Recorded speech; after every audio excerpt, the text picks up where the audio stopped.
Dear Mommy Onyx, bago ko po simulan ang aking liham ng nakaraan short story, hayaan niyo po akong batiin ang lahat ng taga-subaybay at tagapakinig ng iyong programa sa ang liham ng nakaraan short story. Tawagin niyo na lang po ako sa pangalan na Kyla na taga Mindoro, Mommy Onyx. Umpisahan ko po, Mommy Onyx, ang aking liham ng nakaraan nung ako'y 17 years old pa lamang.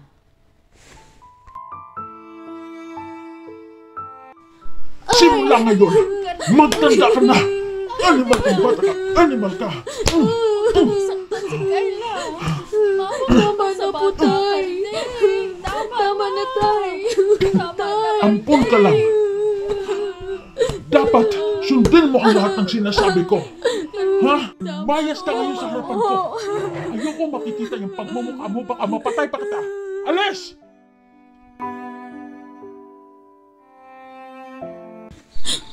Kailangan ko lang lumayas dito.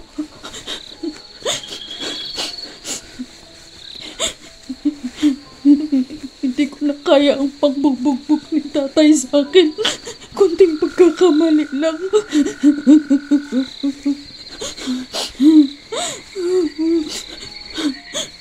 Alis na ako. Hindi na ako pabalik.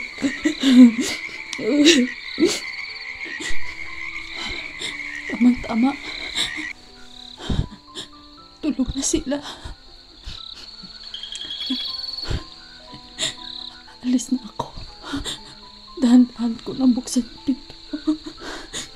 Para hindi marinig.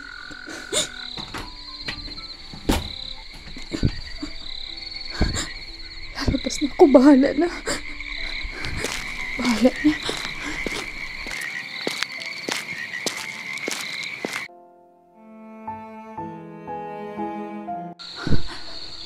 Pupuntahan ko si Manang.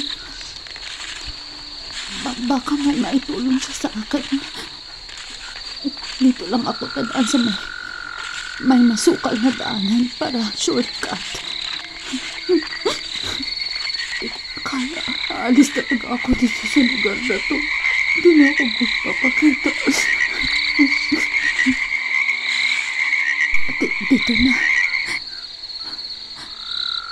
Dito na yung bahay ni Manang Sepa.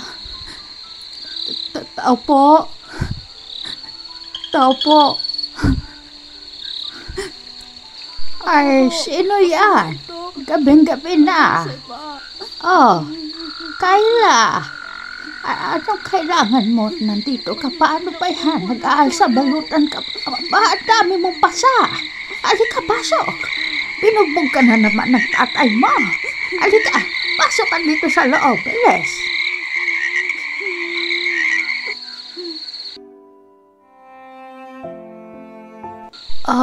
Ayan.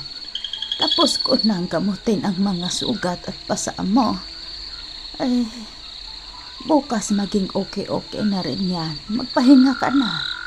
Pero, ano bang plano mo, ha? Kyla? Manang Sefa, gusto ko sana lumuwas ng syudad. Ayoko nang bumalik kina tatay at nanay. Si nanay naman gusto niya akong protektahan, pero hindi niya kaya si tatay. Laging bukang bibig ni tatay na ampon ako. Kaya ayoko na tiyon sa kanila. Ayoko nang bumalik doon. Tulungan mo ako, Manang, na makalayo dito. Sige.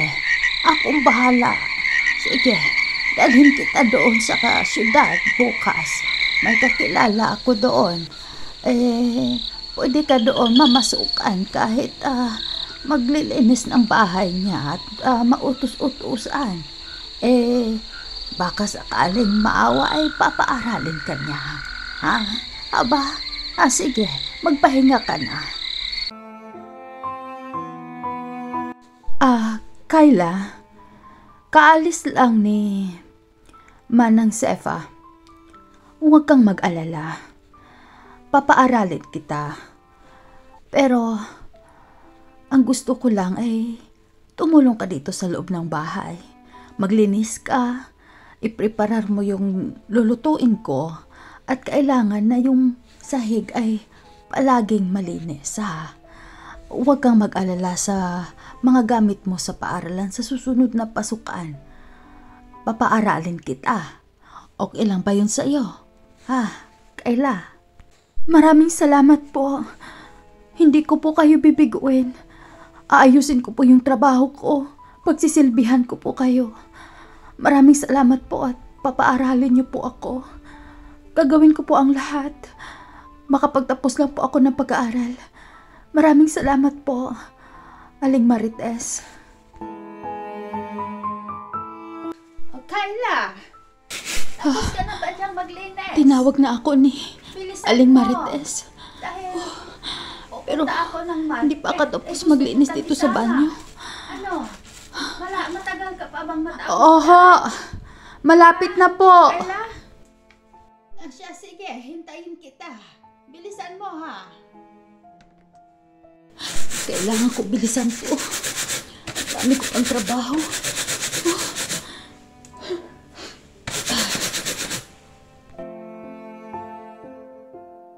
Nahala, Kayla. Ito na yung mga damit mo para sa pasukan. Sa susunod na araw, umpisa na ang pasukan. Kumpleto na yung mga gamit mo sa paaralan. Kaya pagbutihin mo yung pag-aaral at dapat huwag mo rin pabayaan ang trabaho mo dito sa bahay, ha? Kayla? Opo, maraming salamat po. Huwag ho kayong mag-alala. Hindi ko po pababayaan ang trabaho ko dito sa loob ng bahay. Gagawin ko po ang lahat. Maraming salamat po, Aling Marites.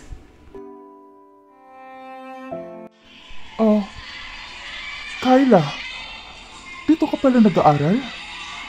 Aba, ang tagal na natin hindi nagkita ha. Wala ka na doon sa baryo natin. Butit nakita kita dito.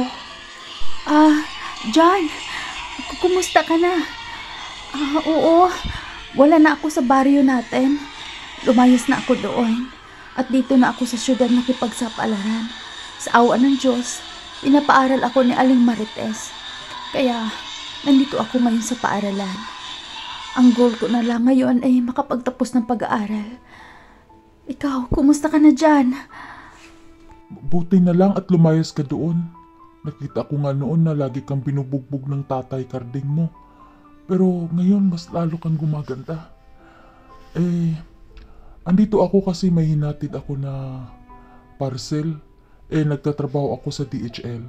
Kaya Mabuti naman at nakahanap ka ng mabuting trabaho. Sige ha, baka malit na ako sa klase ko.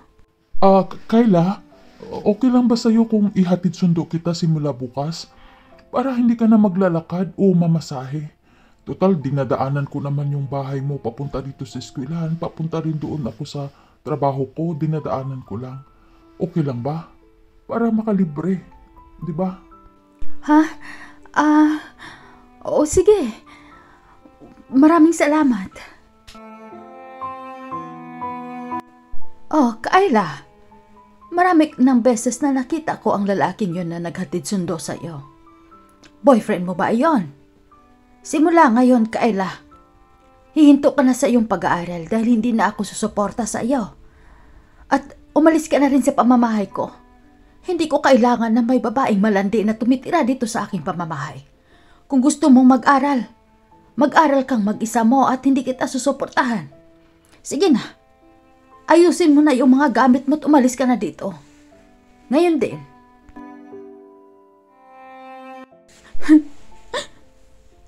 Hindi ko alam dyan kung saan ako titira. Pinapalayas na ako. Pinapalayas na ako ni Aling Marites. At di ko alam kung paano ko gagastuhan yung pag-aaral ko. Wala naman akong ginawang masama.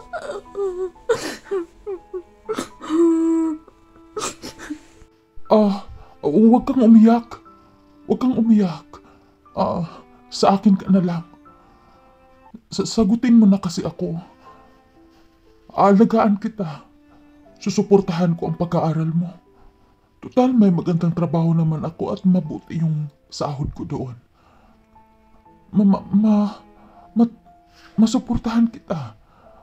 At doon ka na sa akin titira. Ha?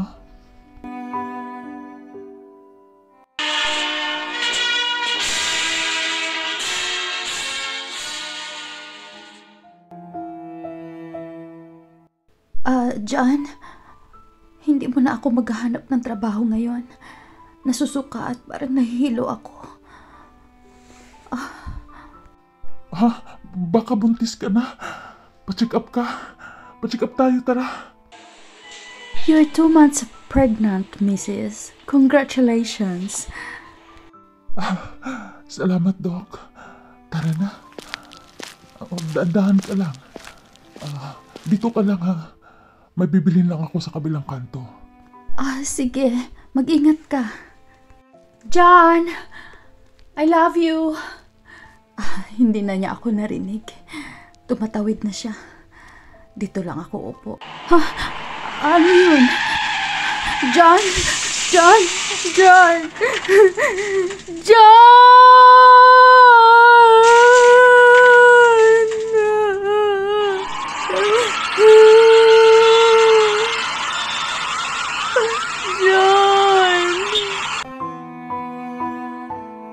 Mami Onyx, hindi po nakasurvive si John sa aksidenteng iyon, kaya minabuti ko na pong magpakatatag at naghanap ng magandang trabaho alang-alang sa aming kaisa-isang anak na si John Jr.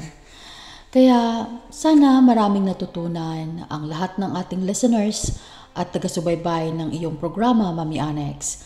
Hanggang dito na lang ang aking liham ng nakaraan short story. Nagmamahal, Kayla.